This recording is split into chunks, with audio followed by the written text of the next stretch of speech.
Order! Order! You are an incorrigible delinquent at times. Behave yourself, man!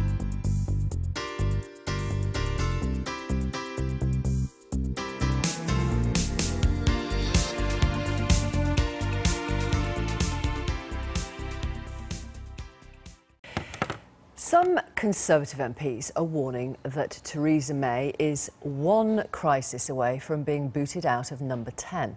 It's after her speech yesterday at the Tory party conference, which will go down in history for all the wrong reasons. So, why we will never, excuse me, we will never, while our opponents flirt with a foreign policy of neutrality and prepare for a run on the ground. Boris, job done there. Give another P45. Talking about Jeremy.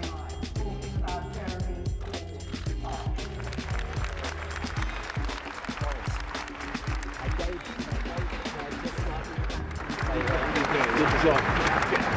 Done. Why we will never, excuse me, we will never hesitate.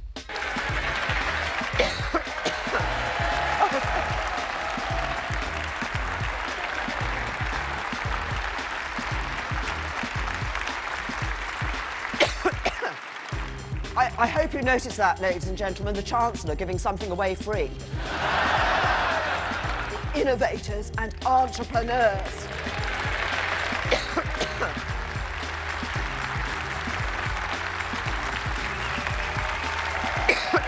Thank you.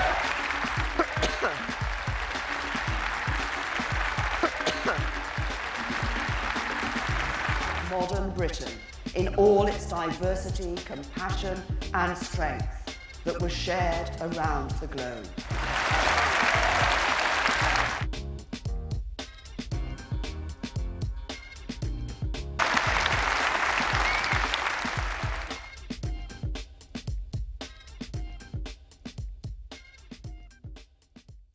So can Theresa May carry on as Prime Minister?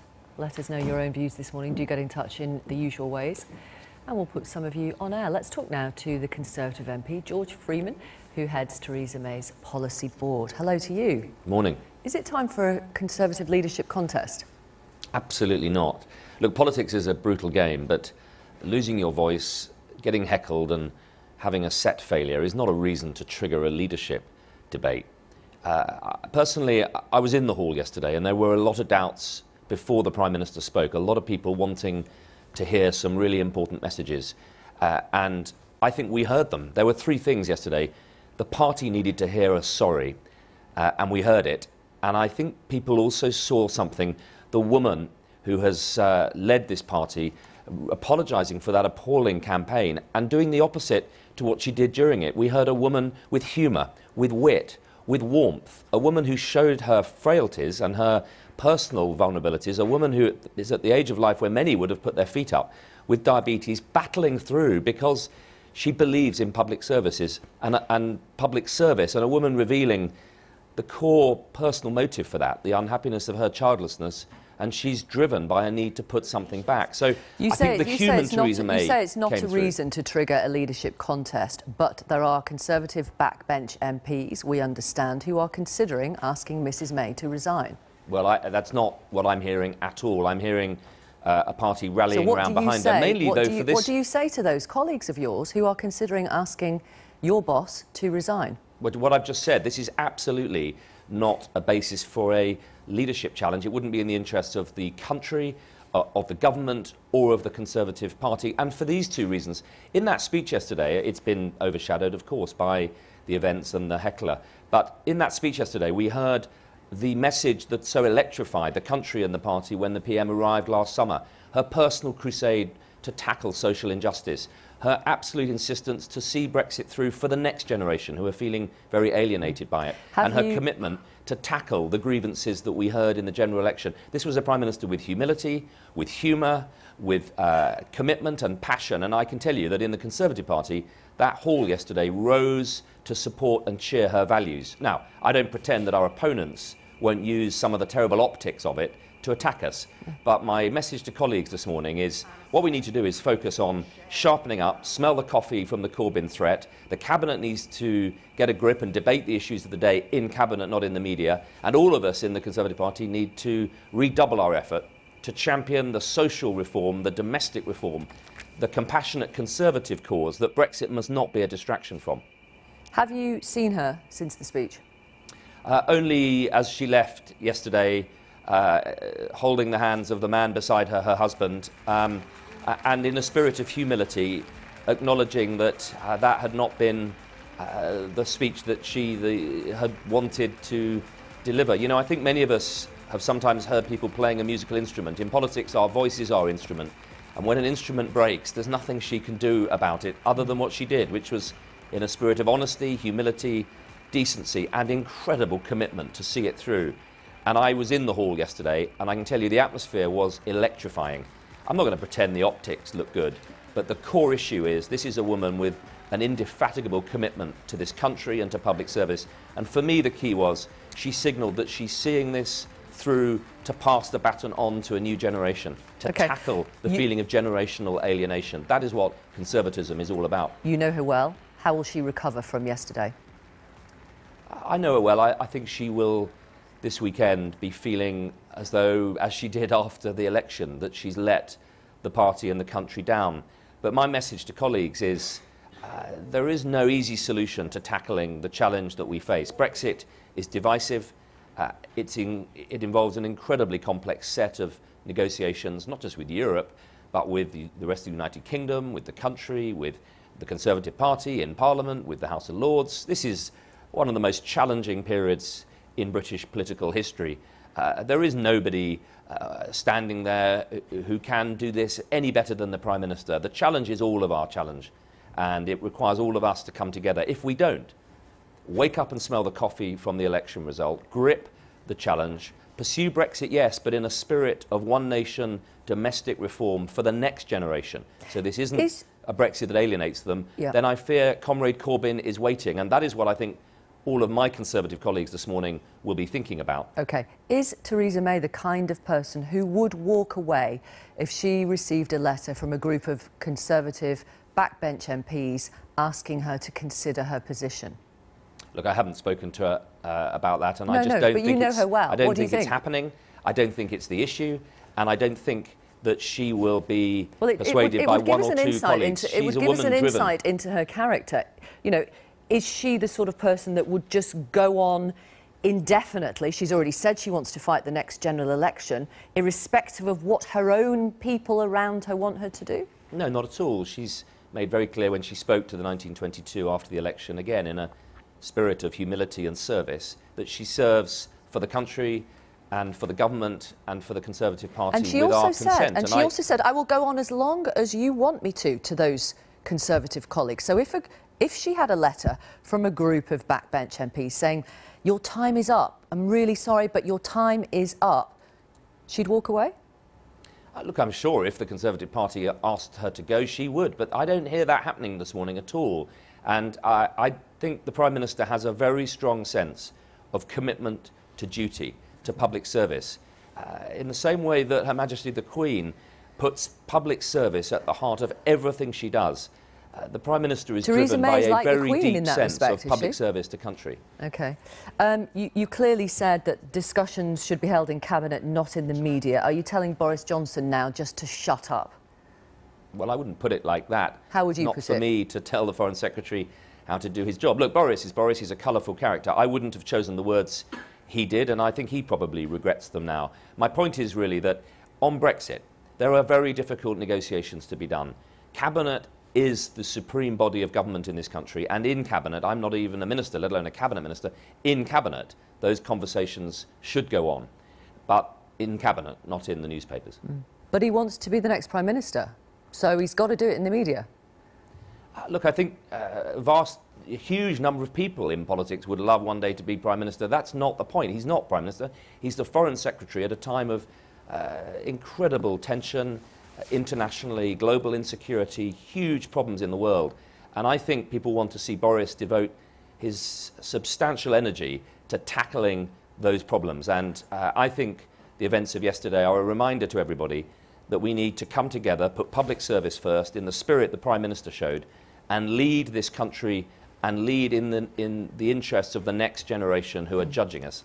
Some people don't think Boris Johnson is very good at being Foreign Secretary. Do you think he wouldn't be very good at being Prime Minister? Oh, look, I have no idea. He's not... Well, you must have a view. Would he be a good Prime Minister or not? Do you know, it's sometimes very difficult to know how people react and how people respond. The office often maketh the woman and the man, but that isn't the question for today. The question is... No, but I'm just the asking Conservative you Party... your opinion. Yeah, well, I think actually what the Prime Minister is signalling, and it was implicit in her speech yesterday, is that if we're going to signal to a new generation out in the country that conservatism is a force for them in the 21st century, then that needs to be true in the Conservative Party as well. And I know the Prime Minister is looking at the incredible talent and energy of the new generation of MPs coming through. And the session before her yesterday was, for me, the highlight of the week. We heard from Kemi Badenoch. We heard from a number of our brightest and most energetic young MPs who've come to Parliament, speaking about the values of one nation conservatism, opportunity for all. And I think the PM wants to bring that generation on to signal that we are a party for the future. And just let me ask you again, do you think Boris Johnson would make a good Prime Minister? I've no idea. Okay. I mean, he's a formidable politician, but there isn't a vacancy. The Prime Minister needs to be supported to get on and do the job. And if everybody piles in behind her, and if the Cabinet develop the unity that we need to see this through, then I think we'll confront the big challenge, which is that Comrade Corbyn and Comrade McDonnell and a new socialist insurrection are waiting for us to fail. We mustn't fail. If we fail, we won't just let the Conservative Party down, we'll let the country down. Thank you for talking to us. George Freeman, he's a Conservative MP and he heads Theresa May's policy board. First today, let's talk about Theresa May's speech to the Conservative Party conference in Manchester. To say things didn't go as planned is the understatement of the political year. A prankster managed to hand her a fake P45. She suffered a series of coughing fits and, at times, lost her voice entirely. Then, when you thought it couldn't get any worse, part of the set behind her fell down. Today, the newspapers are saturated with comment and coverage of the speech, and the headline writers have gone to town on Mrs May.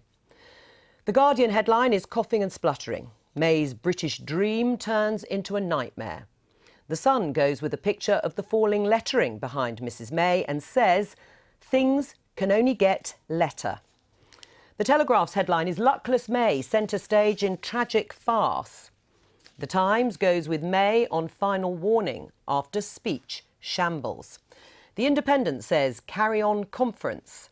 And the Express is supportive of the PM, saying trust Theresa's fighting spirit.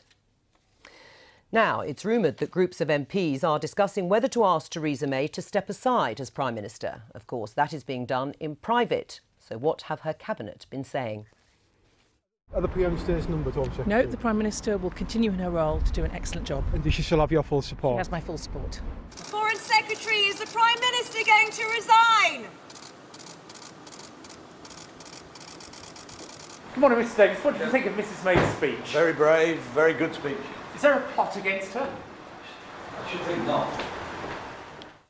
Those newspaper headlines, first of all, are hardly surprising, of course. Every political leader wants to be in the newspapers, but not in that way. Not in that way. I mean, clearly, there are things you can control and there are things you can't control.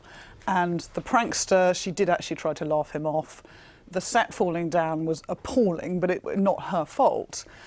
But I'm afraid, I think this, unfortunately for her, crystallised a number of concerns about her leadership. And so the two things coming together have been a disaster for her. Right, so in your mind, these weren't acts of God, it was sort of symptomatic of what is happening to her leadership? I think this is the unfortunate thing. I mean, she put on a brave show and she struggled on, and she will get a lot of sympathy for that, and no one would have wished this on anybody. But she has not really risen to the challenge. I mean, the Tory party is in a state of panic about Jeremy Corbyn. They did much worse at that election than they expected. She needed to come up with big transformational ideas, and her style of governing she's not really decisive on the big things. She's come up with a series of rather small, cautious initiatives, which is very much her style. And I think people are now really wondering whether she can keep going. The speech itself, marred obviously by everything that went wrong, was that a big enough answer to the challenge that has been laid down by Jeremy Corbyn and the Labour Party? No, it absolutely wasn't. I think that it's very, very difficult for the Prime Minister. She's got to make Brexit a priority. Brexit is turning out, of course, to be impossibly complicated. She has a split cabinet. She did quite well in Florence to try and present a united position. A lot of the cabinet are reasonably supportive of where she's getting to. But she can't afford to ignore the challenge that Corbyn is making, which is entirely on the domestic issues. And unfortunately for her, the British public, I think, have largely moved on from Brexit. They just want them to get on with that. They're worried about standard of living, inflation, the NHS, austerity, and I don't feel she had the answers to those things. Well, Theresa May's speech had many of us covering our eyes, unable to watch in case she didn't actually make it through. She started speaking at about 11:40, and it all started off well enough, but then went very, very wrong. A vision of an open, global, self-confident Britain, Boris asked me to give... while our opponents flirt with a foreign policy of neutrality and prepare for a run on the ground, receiving a positive response. Yep.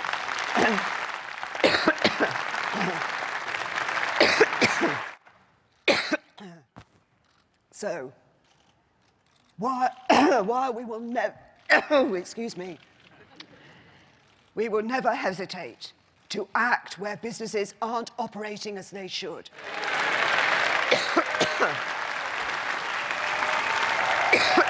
Thank you.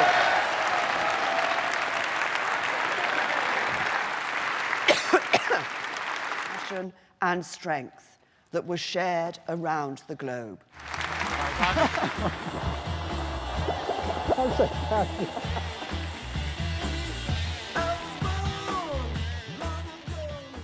It's like living through it all over again. Well, joining us here in the studio are The Sun's political editor Tom Newton-Dunn and the former Labour media advisor and now Evening Standard columnist Ayesha Hazarika. Tom Newton-Dunn, your newspaper has said in so many words that she can't really go on. You stand by that? No, not quite, not quite. I think my newspaper said in very certain words she needs to now start bringing new blood through. We need new blood in the cabinet, interesting, bright, younger people who can inflect some form of enthusiasm and new thinking in, and she can stay, but she also now needs to start preparing for her transition. There will be someone following her. We need to now start seeing who that might be. Right. Do you think there are proper moves against her? It's fascinating this morning. I mean, I have to say the Parliamentary Conservative Party is in full-blown frenzy. I cannot count the amount of texts I've had and messages from people saying all manner of different things. Some saying she's got to go, how can she continue after this? Others saying she mustn't go, she needs to see through Brexit. And what there certainly is no consensus about what should now happen. Yesterday's events, and quite frankly, which is just the end of a pretty shambolic conference, has completely stirred up the pot. And it feels like we're sort of back to the early days of June again, really, that first few days after the general election. How likely in your mind, Ayesha, you worked with Ed Miliband, and at a time when things did go wrong for him too, does bad luck start to sort of follow you round? Yeah, I mean, I had my own traumatic flashbacks to that conference hall. That's the conference hall when Ed forgot a huge chunk of his speech, the deficit, which was a terrible moment for him. I think bad luck becomes a self-fulfilling prophecy when your leadership is incredibly weak. And I think for her, she's in the worst of all positions now because she's gone from being that, you know, blooming, difficult woman to poor wee Theresa. And as a leader, you don't mind people hating you, you don't mind people fearing you, people pitying you is really bad for your natural authority. And actually, I spoke to conference goers as they left the hall, and there was, you know, a certain amount of sympathy for her, but that isn't good for a Prime Minister, is it, necessarily? No, it's the worst possible thing. You know, you would rather be feared than liked. To be pitied doesn't even come into the normal equations of sound bites. No, she's in a very bad place. However, I still think that, you know, the major constituent parts of all this haven't actually changed. There is no obvious successor, still in the middle of Brexit, and no one wants a general election. Do you know what I would have done? If I'd been advising her, I would have said, come out, do a really short, sharp speech, say, look, let's be honest about things. You don't want me to be the leader I'm stuck. We're all stuck in this political purgatory until Brexit. I will go after Brexit is done, and my final parting shot would have been, but while I'm still around, I'm in charge, and Boris, you're fired. Right, and what about Boris Johnson? Because obviously that was the spectre, really, that sort of loomed over the whole conference, and his speech when he finally took to his feet. But today, even on Conservative Home, Paul Goodman is saying it may not be a very desirable option, but surely he's the only person to take over now. I think I have to say this conference hasn't helped Boris Johnson's chances. He's certainly, by planting his red lines and then his Telegraph piece 2 weeks before. And cabinet members were very irritated, I spoke to. Cabinet members were irritated, but Eurosceptic Not MPs weren't. In fact, Eurosceptic cabinet ministers weren't. I know one or two who were very pleased with what Boris did. I think what he then went on to do was resile from the flag he just raised, and that did upset the people he'd initially pleased. So his whole stock, in terms of a man they can rely on, a man who's got a plan, I think has taken a dent. Did you get a sense of that anger? Yes, I mean, he's really losing traction within the wider parliamentary party, whichever side that you're on, Leaver or Remainer, which is very interesting. I think what people are aware of is that he's a man in a hurry, because in March 2019, if we leave the EU, his whole narrative will expire and he won't be needed anymore. And what a lot of people now feel is he's therefore seeking an opportunity right now, which makes them feel very uncomfortable. Was there, though, in the speech itself, enough that was bold enough to speak to people when you strip away what went wrong? No, I mean, in a way, all the mishaps actually spared the Prime Minister's blushes for what was a very thin, weak speech. What is the biggest thing that's facing the country? The housing crisis. There had been a big amount of pre-briefing to Tom's paper, other publications as well. Actually, what we got was very thin gruel. There wasn't much pre-briefing, actually. There was quite a lot of good journalism. Oh, I see. Thank you. Excellent, excellent. Thanks for clarifying that for us. Thanks. There is a point there. So if the Downing Street very much. had a good policy and a good plan and briefed it properly, then they might not be in the mess. I'm afraid it was more platitude than attitude in that speech, and actually the comedian, the stunt, the set falling apart, the cough suite, actually it was a bit of a saving grace for the Prime Minister. Right. I mean, let's have a look at what went wrong. I mean, could those have been avoided in any way? Security as far as the prankster is concerned, the letters falling off, should these things have been checked? And should she have seen a doctor for her throat and her voice? Truth is, all three things could be avoided. I remember, Camilla would testify, David Cameron's party conferences, there was an obsession amongst his team to protect his voice. Throughout those 3 or 4 days, he would do less and less. They would lock him up until his voice got... They knew the final day was the big one. Theresa May's team, I think they're a little green, and a lot of them are brand new, quite frankly, to politics, let alone number 10. They put her through 28 different media interviews and 19 different receptions. Well, what did they think was going to happen to her voice when she already had a cold? So the cold was avoidable, the security mess was clearly avoidable, and of course, the letters falling off the wall is just a basic thing. Get your basics set right. There does seem to be a feeling amongst a lot of Tory MPs today, someone needs to go over this. Right, who needs to go? I mean, Patrick McLaughlin, the obvious candidate. He is the guy in charge of the conference, he is the guy in charge of the party. It may not be all his fault, but he certainly needs to stand up and take some of the blame. I was very surprised. I mean, this comedian, somebody I've known for a long time, I've actually gigged with this person myself back in the day. Because you are doing stand-up too. Yes, he is a well-known political stunt guy. He's done stuff with Trump. He's quite a well-known character actor, and he didn't even, submit a false application. It's astonishing that he got through the security check. And right. I mean, in previous years, the obsession with detail for these very staged moments in both parties is huge. And also, it's just mystifying. I mean, a former colleague from the Labour Party who does events was reminding me that, when we would do events like this, the Labour Party, you have to have a team of people ready to run at somebody if someone is going to pull a stunt, and you literally have to be trained to have those people ready. Yes, clearly, there was nothing like that around. Well, and Johnny Mercer, the Tory MP, did comment that it took quite a long time for anyone to sort of get into gear to intervene. He ran to Boris. He got very, very close to literally a phalanx of people from the cabinet. Yes. So he got close to the Prime Minister and then had the time to go to Boris Johnson, Amber Rudd. He was in shot with them for quite a long time. Should she have stopped the speech early? Should she have stopped, as I was sitting there watching it with Katie Perrier, who was at Number 10 as her Director of Communications, you wondered whether she should stop, go off for a few minutes, come back on, or cut to the end of the speech? Probably not. I mean, listen, I was in there as well. I was in the room. 66 minutes were the longest 66 minutes of most of our political lives. It was excruciating. But if you go away, then come back. I came home from conference last night, you know, full of stories of what a disaster, and we'll never see something like that again.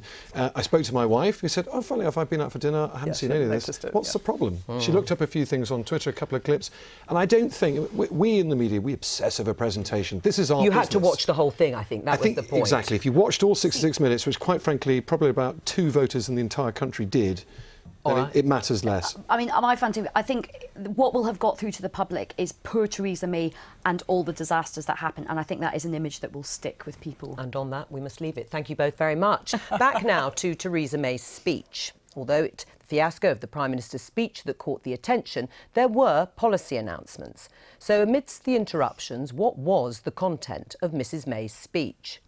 Yesterday, the Prime Minister announced an extra £2 billion for social and affordable housing, taking the total budget to just over £9 billion. But critics argue that would only build another 25,000 homes by the end of the Parliament. She also reintroduced the pledge to cap energy prices, something that was in the Conservative manifesto. The Conservatives later confirmed that this would apply to customers on standard variable tariffs, although no level was set. There will be a draft bill on this released next week. Mrs May announced an independent review of mental health provision in the NHS and other public services. And she said that she would change the organ donation system to presume willingness to donate. And one announcement in the speech was trailed at the weekend. That was the changes to university tuition fees, which will be frozen at £9,250, with the repayment threshold raised to £25,000. This is what the Prime Minister had to say about that housing announcement yesterday. The boom in the housing market means that while some have done very well, for many, the chance of getting onto the housing ladder has become a distant dream. And it's that fact, perhaps more than any other, that means for too many, the British dream is increasingly out of reach. Just over a decade ago, 59% of 25 to 34-year-olds owned their own home. Today, it is just 38%. Now, it's always been a great sadness for me and Philip that we were never blessed with children. It seems some things in life are just never meant to be. But I believe in the dream that life should be better for the next generation as much as any mother, any father, any grandparent. The only difference is that I have the privileged position of being able to do more than most to bring that dream to life. So I will dedicate my premiership to fixing this problem. Joining us now is the Director of the Institute for Fiscal Studies, Paul Johnson. Paul Johnson, £2 billion for social housing. What does that actually mean, and where's the money going to come from? Well, it's not an enormous amount of money over the next 5 years, which is what I understand it to be. Where does the money come from? Well, because it's not an enormous amount of money, probably the Chancellor won't find too much difficulty finding it. That said, there's some reports this morning that the Office of Budget Responsibility is likely to be downgrading its economic forecast and therefore its public finance forecast over the next few years. So the tightness that the Chancellor's facing may be worse than he was expecting just a day or two ago. What about the proposed energy cap? How much could it actually save? I mean, presumably people will think bills are going to come down. Well, it depends how it's implemented entirely. I mean, this is layering an additional cap on top of quite a significant regulatory system that we have at the moment. The problem here is you've got a market in which there is some competition, but not terribly effective competition. You have to have some kind of regulation on top of that. We have a regulatory system. Both the government and the opposition seem to be taking the view that that regulatory system isn't doing enough to protect consumers. How much additional protection they'll get, we actually won't know until we see the bill in the next couple of weeks. And on tuition fees, that was actually one of the sort of first announcements that was made at the Tory party conference. How much will the changes cost and how much will students actually benefit? Well, this is one of those odd ones. I mean, it sounds like a much smaller change than the other things that we've talked about. You've talked about $2 billion for social housing, you've talked about a cap on energy prices, and here all we had was a, it looks like a little tweak. We'll increase the point at which you start to repay from £21,000 a year to £25,000 a year. Actually, that's a really big change, and it will probably cost in the long run something like £2 billion a year. It will make most graduates about £500 a year better off. So this is a significant change which will reduce the amount that all graduates or most graduates are paying back, and will particularly help those who are earning modest salaries. So as a change, it's a much bigger change than it looks. Whether the Prime Minister will get the political kudos for doing what looks like a bit of a tweak, I don't know. Paul Johnson, thank you very much for joining us. And here in the studio, the Business Minister, Margot James, joins us. Welcome to the Daily Politics. Let's start with the energy cap, first of all. What level will that be set at? Well, that will be set by the regulator. What the legislation will be required to do is to give legal protection to Ofgem such that they can introduce the cap. And it's important, I think, that they set it, bearing in mind market conditions. But is there actually going to be a bill, or are you relying on Ofgem to actually set the cap and do the job for you? Well, we're going to draft the bill so it's ready if we feel that Ofgem do require that legal cover. I mean, they say that they need legal protection against lawsuits from energy companies were they to introduce a cap. Well, presumably that's why they haven't done it. Yes, exactly. Well, there is an ambivalence in the law. That's why we are going to produce this draft bill if it's needed, because at the moment my Secretary of State, Greg Clark, is in discussions with Ofgem, and Ofgem are responding to his request that they look at this whole situation, how the future of these basic tariffs are set, and the protection for micro businesses and a number of other things. But if we feel that that's not going to be enough, that Ofgem are not going to be able to respond adequately, then we will bring in the legislation. But it's a declaration of intent, isn't it, in that sense? I mean, Greg Clark, I heard him this morning, is saying that this should all be done before Christmas. It will be for this winter. Yes, I mean, if we can get Ofgem to act without the legislation, we can get it all done for this winter. The Competition and Markets Authority said that if there was a detriment to consumers, then Ofgem can act without legislation, and that's what you're going on, isn't it? That actually the regulator does have the power. We do believe the regulators do have the power, but Ofgem have said that they need extra powers, and so we're in this slight limbo at the moment. But I think the publication of the draft bill, I think, will focus minds, and either we will get what we need from Ofgem without the bill, and if we don't, we will introduce the legislation. But all this was in the manifesto, wasn't it? Yes, it was. Right. So, I mean, should there not be more detail? Shouldn't you be further ahead on this? Well, I mean, immediately after the election, Greg Clark wrote to the chair of Ofgem to set this in motion. I mean, we are only just in October, and we're in the middle of it. I think that the Prime Minister's announcement yesterday has lent an even greater sense of urgency, which I think is a good thing. How's business reacted to it? Well, the utility companies obviously are not pleased, but then on the other hand, they have had this CMA report out that there is an amount of overpayment in the whole market of £1.4 billion. We've got to sort that out. Obviously, you know, relations are good, but they'd rather be left alone, I have no doubt. Yeah, and the British Gas share price, or Centrica, I should say, shares in Centrica dropped by just over 6%. I mean, what are you saying to those businesses? Well, I mean, we're hoping that we can get the prices affordable for consumers, affordable for micro businesses, whilst protecting the investment requirements that Centrica have. And the reason that we're allowing the regulator to set the price is, of course, that we are sensitive to the market and to the needs of the producers as well as the needs of the consumers. Right. I mean, and I will let you come in, Camilla, in just a moment. Will consumers see bills go down? Yes, I'm very confident that they will. What, 12 million to 15 million customers will see their bills go down by Christmas? The customers who are currently stuck on these standard variable tariffs, who haven't switched in the last few years, will see their bills go down. Right.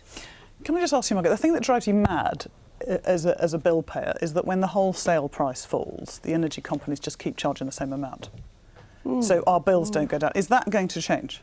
Well, that is an aggravating thing, and one of the reasons why we want the regulator to set the price is that previous ideas have just come out with a standard price that politicians want energy caps to set, but that isn't that would not be sensitive to market fluctuations in the wholesale price. You're quite right.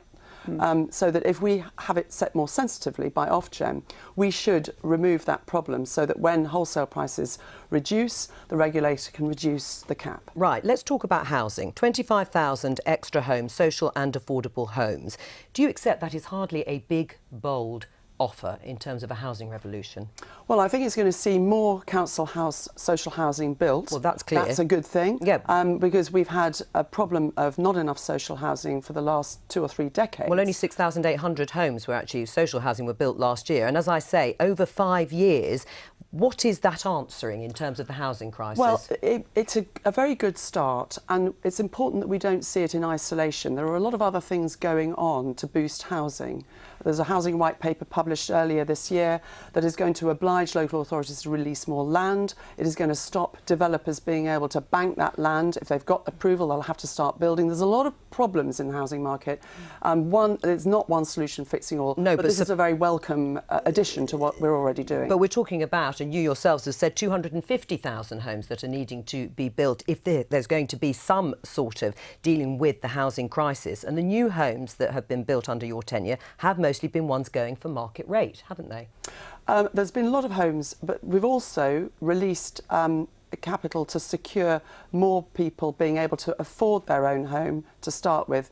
And that's the other part of our announcement, don't forget, that £10 billion is being put into Help to Buy scheme, which has already helped almost 300,000 people buy their own homes. And this new money will help a good, about 200,000 more people. But how much did affordable house building fall last year? I can't remember exactly, but I know that affordable housing... 52%. And people will ask, what is affordable housing? What, in your mind, is affordable rent? Well, that is set really in local authorities and housing associations, and it is subsidised, and we do need more of it. And at least this is going to provide 25,000 new council homes over the next few years. But right, but if it's set at 80% of the market price in London, is that affordable in your mind?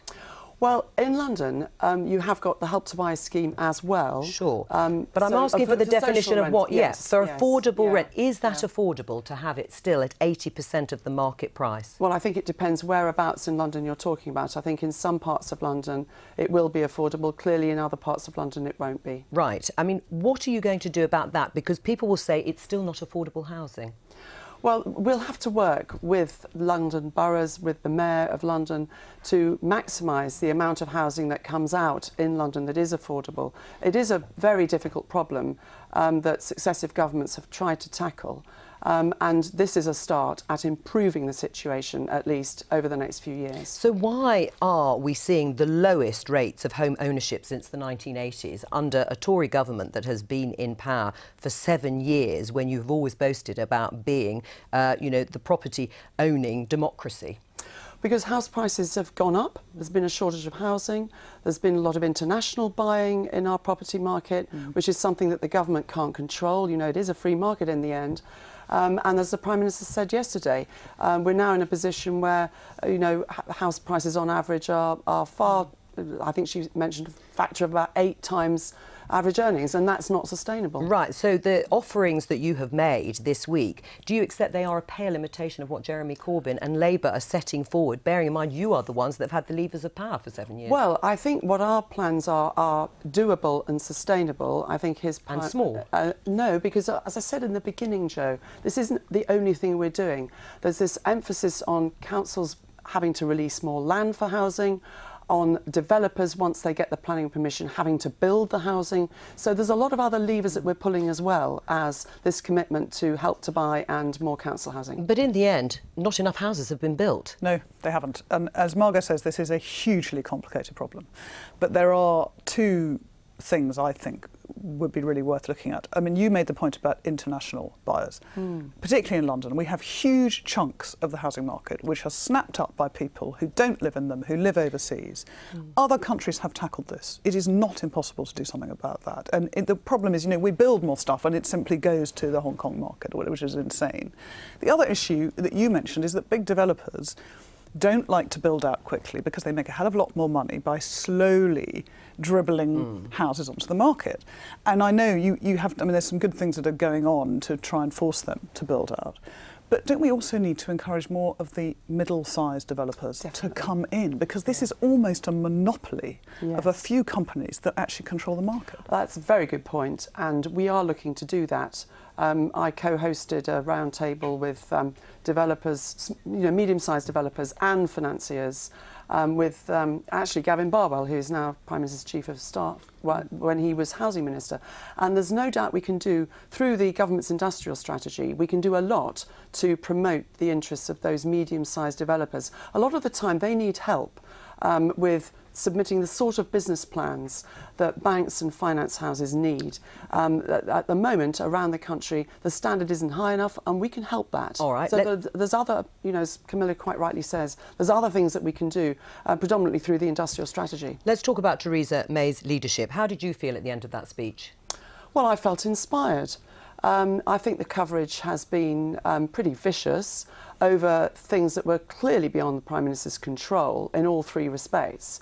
I knew she had a bad cold before the speech. I mean, the only thing that they could have done, I suppose, is to have helped her reduce the length of the speech to protect her voice, I suppose, with the benefit of hindsight. Do you think Patrick McLaughlin should resign over the other issues of security and the general management around that speech in the conference? No, I'm certainly not going to be calling for people to resign before we even know what happened. I do think there should be, there is an investigation. It is outrageous that that man got so close to the Prime Minister, and I'm at a loss, as well as everybody else really, as to why no one stopped him before he was waving this piece of paper in front of her. But there is concern. I mean, Ed Vaizey, the former Culture Minister, has said in public people are being supportive, in private MPs are worried. Are you privately worried? No, I'm not worried. I think we've got a very good Prime Minister, and I think people should let her get on with the job. And I think she reset the policy direction of the party yesterday, much more in line with what we know her principles and her convictions are. But it was completely overshadowed by what happened. I mean, can she actually survive? Yes, I do think she can survive. I really don't think that, I think that all this is tremendously overplayed. As I said, these three things that went wrong yesterday were not in her control, any of them. The speech was deemed to be a disaster. Well, I know you say that, Jo. Well, I don't say that, just looking at all the coverage. The press coverage, I did say, obviously, I'm speaking for myself. You asked me what I thought and what I felt when she finished. Obviously, I've read the papers the same as everybody else, and the coverage is not pretty, but I do think it's unfair. I think if people read that speech, and I clearly understand that most people don't have an interest in reading political speeches, but basically having listened to it, and I was very impressed she managed to finish it in the circumstances, I felt that it did reset the policy button in line with the sort of principles she has. They happen to be principles I support, and I'd like to see the government get on with delivering her programme. What do you say to Tory MPs who are gathering signatures against her? Well, I think there'll be a small minority of disaffected colleagues who are angry, bitter for whatever personal reasons they've got, and I do hope my other colleagues will have the sense to disown them. I mean, Paul Goodman, just finally, of Conservative Home, says Boris Johnson stands out as, you know, from his cabinet colleagues. Is he the answer? I haven't read Paul's piece this morning. It's the first piece, I think, that would propose such a solution. Without commenting, I have a great respect for Paul. I think I better read the piece first, but the answer, I suppose, to your question is no. Thank you very much for joining us. Now, it has been described as one of the most disastrous political speeches of all time. But did Theresa's battle against a sore throat, a prankster and a dodgy set actually showcase her fighting spirit? Dubbed the Maybot during the election campaign, yesterday the Prime Minister certainly showed a more human side. Let's take a look back at some of those moments from that speech. I know that people think I'm not very emotional. I'm not the kind of person who wears their heart on their sleeve, and I don't mind being called things like the Ice Maiden. Though perhaps George Osborne did take the analogy a little too far. Now, it's always been a great sadness for me and Philip that we were never blessed with children. It seems some things in life are just never meant to be. But none of this will be easy. There will be obstacles and barriers along the way. But it's never been my style to hide from a challenge, to shrink from a task, to retreat in the face of difficulty, to give up and turn away. For the test of a leader is how you respond when tough times come upon you.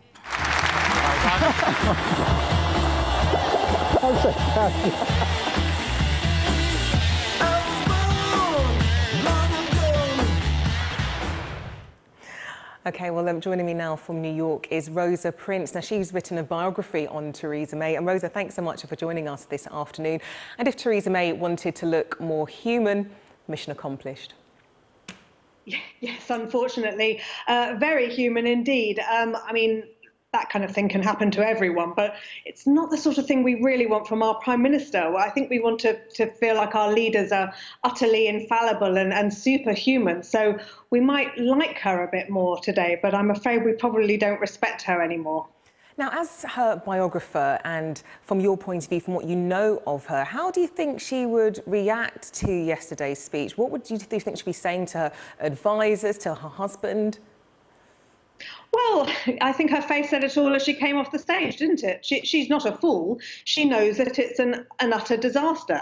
The question is she going to keep going? And I think that is where Theresa May is quite an unusual person, because I think other people might well have been tempted to throw in the towel long ago, actually, perhaps even on the night after the disastrous election. I think she won't feel like that. I feel she has a very profound sense of her duty to the country, and rightly or wrongly feels that she's the best person to lead it forward. And more than that, I think that she knows that she made a big mistake by calling the election that she didn't have to, and she sees it as her duty not just to the country but to her party, a party she loves with every fibre of her being, to turn this around. Unfortunately for her, yesterday's speech didn't turn it around. It was supposed to, but it did quite the opposite. I mean, she said it herself, isn't it? It's the tough times that make us. And you could definitely say that she is a fighter. She will fight to the very end. She went to the end of that speech when she could have easily said, you know what, this is too much, my throat can't take this, let me just end it. She got to the very end. She is a fighter. Isn't that the redeeming features of Theresa May here, essentially? Yes, I think there were lots of positives from that speech. I think she told some good stories. There were one or two nice policies in there. And you're right, she battled on. She showed she's a fighter. But it's a bit like that famous old story about President Lincoln's assassination at the theatre.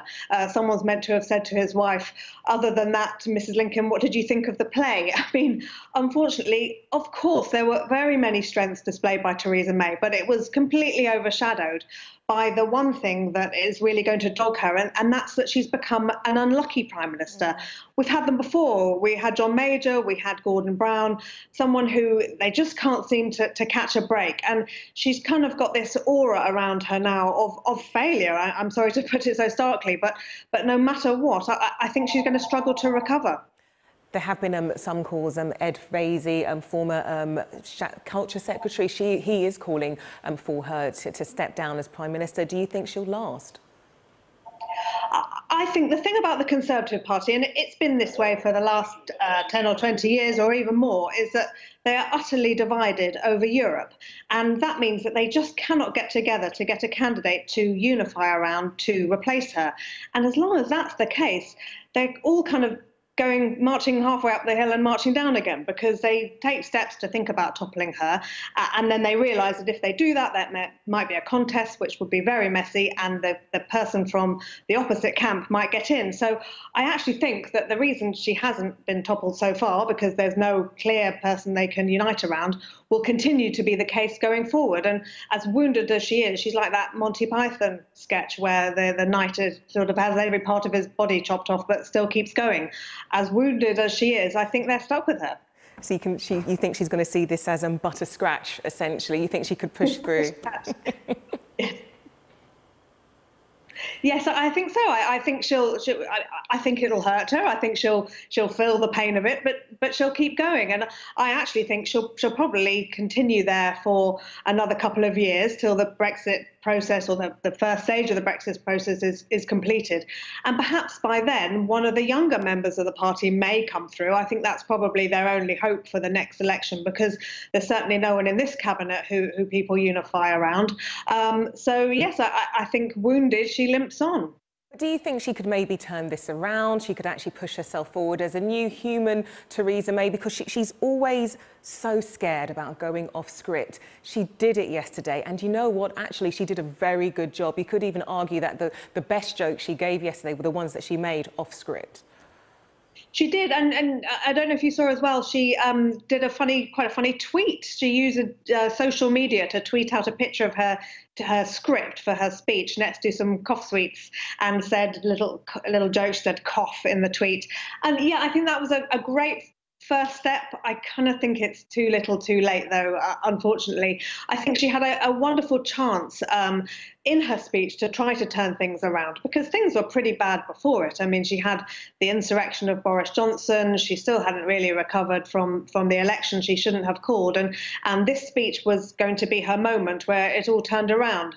That chance has gone. Partly it wasn't her fault. Partly, I think, as I say, she's sort of got this unlucky strain around her now. I don't see her now making a success out of her premiership, and that's a great sadness for her, because I think at the beginning of it, she did have an opportunity to be one of our stronger and better prime ministers. Unfortunately, I think now she'll be known for overseeing Brexit and for being accident prone and not much more. OK, Rosa Prince speaking to us from New York. Thank you. Thank you. Now, after the comedian Simon Brodkin managed to disrupt Theresa May's big speech yesterday, there are lots of questions about how the prankster got so close to the Prime Minister. Well, joining me from Dorset is Richard H. He's a former close protection officer to the royal family, and he's now director of operations at the security company Mobius International Limited. And that is really the big question, isn't it? How on earth was somebody able to get so close to the Prime Minister at a time where the terror threat level is at severe? Well, when one considers as well the huge security effort by the security and intelligence services and the police in the preceding weeks and months leading up to the dates of the Tory party conference, and all of the multifaceted aspects of the planning and organising, from diverse intelligence flows of terrorist activity to the huge logistics and manpower and resources of a typical counter-terrorist operation, for the purpose of creating that sterile area as much as possible around the conference buildings and local areas, which can involve a vast physical security planning involving bomb sweeps and so on, in addition to the full array of specialist covert and overt counter-terrorist surveillance and response units, for the overall security effort to then fail at the point of access, whereby a known prankster had obtained a pass through a standard accreditation process, is somewhat bewildering and embarrassing, and indeed frustrating for all those involved, and must of course be reviewed. So this comedian was not only able to get close to the Prime Minister and hand her that fake P45, but he was able to still stay. He was allowed to sit back in the crowd and turn around and talk to Boris Johnson. What are your thoughts on that? I'm not privy to specific information regarding which security officers were dealing with the incident directly. But the fact he wasn't removed straight away, he's gone up close to the Prime Minister, handed over this fake P45. If this was in America, you can imagine security services, police officers swooping on this guy and storming him right out. That didn't happen. No, and I'd be very surprised if this was the Metropolitan or Manchester Police protection units involved directly with that incident. It's more likely it was a third-party security company that were on hand initially. It is a bit a travesty, and it underlines another aspect concerning the distance to the Prime Minister from any perceived possible threats. So the distance to a perceived threat insofar as the front row of the audience, the greater that is, then the greater the reaction time that any security forces have in dealing with any such incident. So what should be the repercussions then of whoever's behind this? Indeed, if it was Greater Manchester Police, it was a third private security company. What should the repercussions be?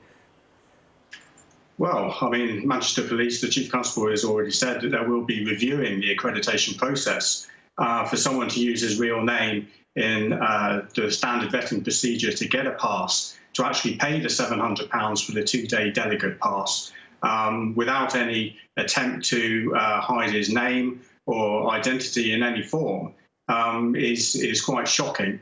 It is the main aspect that needs to be reviewed.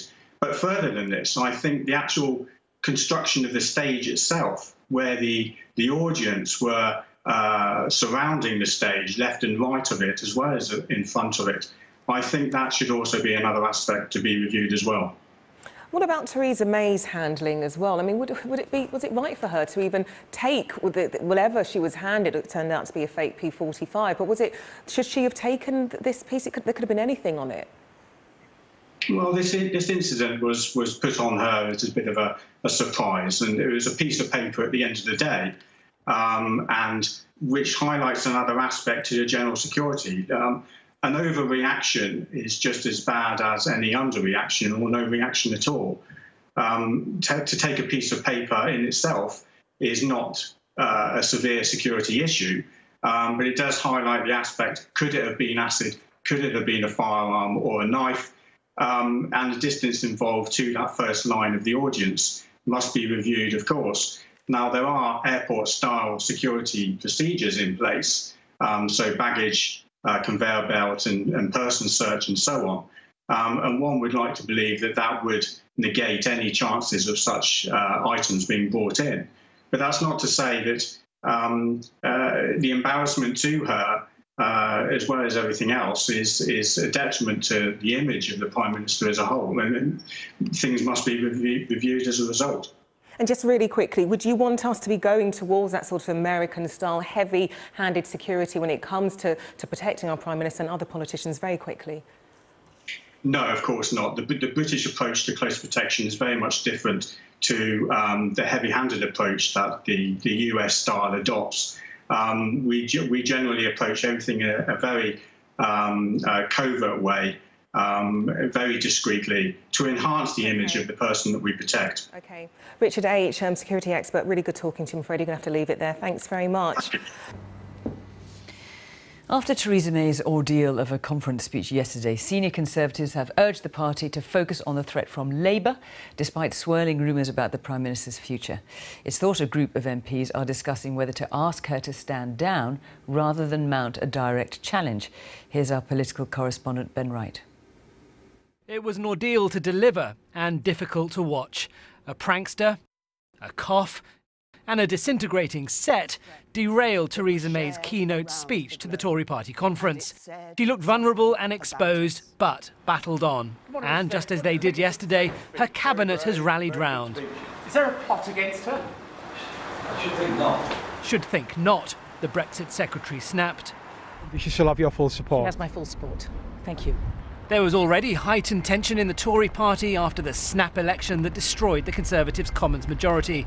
And the Prime Minister's rotten luck yesterday has got her critics circling again. In public, most people are being pretty loyal. I think in private, people are very concerned. I think there will be quite a few people who will now be pretty firmly of the view that she should resign. Foreign Secretary, is the Prime Minister going to resign? In recent weeks, there's been much speculation about Boris Johnson's own leadership plans. But in the absence of a standout successor to Theresa May and fear of another general election running deep within the party, this senior MP from the Tory backbenchers thinks his colleagues must get a grip. There are always Tory members of Parliament who have been grumbling about the leadership. They grumbled about David Cameron, they grumbled before that about Michael Howard, they're now grumbling about Theresa May. You always get that. And what would you say to your fellow Tory MPs who think this is the moment to try and depose Theresa May? Well, I haven't found any yet, and I haven't talked to any yet, but next week when the House returns, I will find them and I'll politely ask them to shut up. And at the moment, there does not seem to be enough momentum among a minority of Tory MPs to threaten Theresa May. Most Tory MPs I've talked to are very sympathetic about the Prime Minister's struggles yesterday. One Cabinet Minister told me it was proper and fair to stand by her. And Number 10 scoffs at any suggestion that Theresa May might quit. And so for now, the embattled Prime Minister fights on. Ben Wright, BBC News, Downing Street. It was Stig Abel squealing there about the thought of tea being a diet aid. Must be true as well. Jenny Kleeman made no noise, in case you were wondering. None at all. No, you're not interested. Stunned into silence. It was the killer clowns that really got me. Yeah. OK. Shall we move swiftly on to the other front pages, which are dominated, it has to be said, by something far more serious. Rumours and speculation about whether or not Theresa May will stay or go. So you've picked up the Times to kick off with. They're focusing on Grant Shapps. Theresa May has loads of enemies, and Grant Shapps is one of them. He's trying to gather lots of MPs to rebel against Theresa May. You need the formal mechanism for triggering a leadership challenge is you have to have 48 Tory MPs. They have to write to their mysterious 1922 committee and say that they have no confidence in the leader. So apparently there are 30 so far. Although this isn't the formal 1922 process that he's going through, as we understand it, or according to this article, he's gathering a list. And it's Grant Shapps. I mean, for connoisseurs of Conservative idiocy, he's a firm favourite. He's not a particularly impressive figure. He's not someone who's shown a tremendous firm hand on the tiller. It shows how far this has progressed in the sense that names like him are coming out, and there are... Ed Vaizey said something. He didn't really attend the Tory conference and said it was a really bad conference. Theresa May should go. This doesn't mean she's going to go, and, you know, as you were going through the front pages, that she might go tomorrow, she might go... She might go by Christmas, she might go next week. The problem the Tories have is it's unlikely they're going to get rid of her because they haven't got anyone better and they haven't got a structure by which a new leader could dramatically change the thrust of what the party's doing. But the risk that they're facing here, which is the kind of the worst of both worlds, is she's an incredibly lame duck figure in regard to whom there's going to be this constant drip, drip, drip of critical comment and sniping and discontent. I went to see PMQs before they had the recess for the party conference, and the Tory benches, it was like a morgue. I mean, it was just, she'd stand up and stutter out some incomprehensible gibberish that masquerades as oratory for her, and people just shrug their shoulders. She's not a dynamic figure. This is not a personal criticism I'm sure she's a lovely person, but she's not a dynamic figure capable of galvanising the party. And as a result, the party is wounded. It just feels like this sort of very sad, very limping institution. And they're not going to fix that. And if they stay in this situation, it's just going to become fixed in all of our minds. You know, 2017 is going to be the year of the perpetually limping Tory party. 2017, the images of 2017, when they do the roundup at the end of the year in December, it's going to be Theresa May with the letters falling down, the P45 and the coughing, which in many ways, it pains me to say it, but I feel sorry for her. Because actually everything that happened yesterday, that I can't believe it's still what everybody is talking about today. And they even used the image again. And that's going to haunt her. But none of this was her fault. She had a cough. Some prankster decided to play a joke on her. Some letters fell down. None of that was her fault. What was her fault was the fact that the Tory conference, which is a chance to re-energise the Tory party, to start the Tory party on a new track, was just a complete damp squib and a complete failure.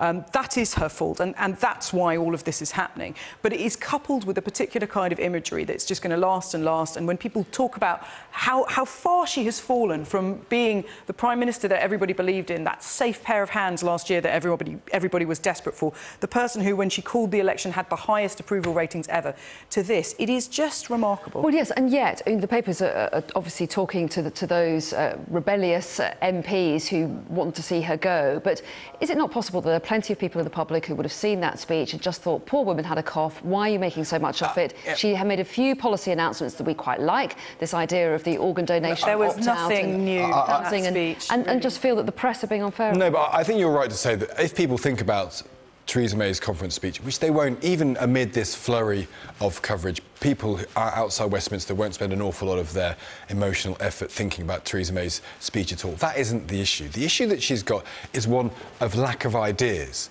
Because what we've seen over the last 6 months and even before that, Jeremy Corbyn's Labour Party has said, we recognise there's fundamental inequality in this country. It's generally based around fixed assets. People are not getting a chance to get on. There's a massive amount of division between rich and poor in this country. That seems to be fairly well accepted. And they've come up with plans. They want to nationalise the railways. They want to look at taxing companies. They're going to have automation that gets rid of people's jobs. They're doing stuff, and it's sort of progressive left of centre. The challenge to the Tories at this conference, Theresa May personally, was, We have dynamic ideas. We have ideology. We have a belief in how to run a country that will give power and give the possibility for advancement to ordinary people. And that's what she failed to do. It's not about coughing. But the Tories would say that Labour aren't in power, so they don't have to actually push these ideas through. They don't have to find the money to do them. And in the meantime, she does have a very, very slim majority. She has a very slim majority. She has to put forward policies that have broad support. She could come up with a bit more than nicking Ed Miliband's energy policy, than presenting their whole housing policy as something very radical, when in fact what she's proposing to do is not build houses. It is to free up land for private developers to build houses on that will have affordable housing on it. Meanwhile... It's 5,000 a year. And also, meanwhile, these housing developers, they have consistently reneged on their commitments to build a certain proportion of affordable housing, which the government is not holding them to. So essentially, these housing developers who have record profits are being put in a position where they can make even more money. There was no substance in that speech that's memorable, and all that anybody will remember is what a shambles the presentation of it was. OK, so just going to run through a couple of the other headlines. So there's The Guardian. Rebel Tories seek advice on toppling May. There's suggestions that the people that helped topple IDS are advising the current group. And there's detail in here about this, where it reminds us all of the incredibly weak leadership speech that IDS gave, where he said, "The quiet man is here to stay, and he's turning up the volume." It's that same level of cringe that we're feeling now. That looks positively Churchillian in comparison with what we've just heard there, doesn't it? Tory rebels plot to oust the PM next week. As you say, the time frame shifts depending on which newspaper you read. But what will make the difference here is whether or not people coalesce around an alternative. Yes. And is that what it fundamentally is? And I think that's what people are looking for is, in the Tory party, if you speak to people connected to it, they're looking for an ideology. They're looking for someone to say, this is what we believe in and we can get excited about. The reason Boris Johnson, who in many ways is a sort of narcissistic journalist, who's very good at rolling words around his mouth, he's very good at self-promotion, he has something where he at least says, this is what I believe. And the Tories, I think, are looking for a figure that they can say stands for something. That's why Ruth Davidson had a tremendous conference and is the most attractive figure in terms of Tory leadership, but she's not an MP. Well, Theresa May would say she had her British dream that she was trying to push of the next generation feeling better off than their parents. You're doing you know, that didn't land, did it? That's not even... I mean, it's not Martin Luther King. She didn't stand there and say, I have a dream, and everyone melts. She stuttered and staggered. And it's not a dream. It's not... You know, the tuition fees policy, which was a revolution, the Sunday Telegraph blurbs ahead, the revolution in tuition fees. You go, oh, great, tuition fees revolution. What are they doing? They're fixing them at around $9,000, and there's going to be 300 people are going to be 300 quid better off. This is not... They needed a revolution, and they got a load of mediocre muttering. The Tories are very good at defenestrating people when they need to. They can be brutal. They don't get mired in long, drawn-out leadership contests as we saw last year. They can be very brutal. The reason why this hasn't happened yet is because there is nobody to replace her, and because it's a poison chalice. People are waiting for the right time. It serves a lot of Conservatives for her to limp on for a little bit longer until the grass gets a bit greener. Well, yes, and talking of the grass not getting terribly greener, according to the Financial Times, and also Inside the Sun as well. Bad news for Philip Hammond with the upcoming budget, according to them. So the budget is coming, and the OBR are going to say that they've actually overestimated British productivity over the last 7 years. So some of the predictions they've made have turned out to look like they're going to be too generous, so there's going to be a squeeze on the amount of money. He wanted to have 20 billion around that to play with as the rocky waters of Brexit rose. He's not going to have that. You then throw in Brexit, particularly if the deal is a struggle. We know there's a 2-year transition period, which Theresa May's agreed. We don't know what the transition period is to, which is a crucial detail, one might think. So we know we're going to have economic choppy waters for 3 to 4 to 5 years. Tax revenue is down. The OBR is saying we overestimated how much Britain was growing. Britain's actually growing less than many other countries in the EU. Again, this is to Jenny's point. Who in their right minds would want to be Prime Minister at the moment?